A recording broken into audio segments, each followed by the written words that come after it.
When you first open up the balance calculator database, you might encounter all the data being clustered together, and it seems everything is mixed up.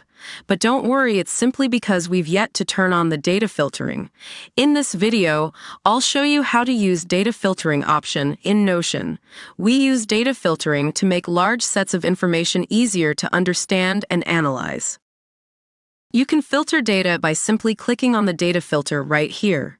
When you click on the data filter, it will open up this drop-down menu where you can select the filtration option.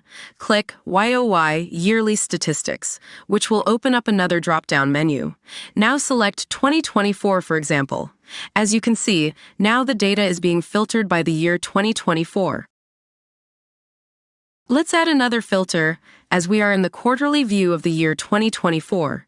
Click right here where it says plus add filter and select quarter option from the drop-down menu.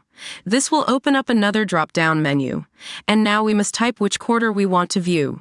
For example, let's type the number 1 for the first quarter of the year.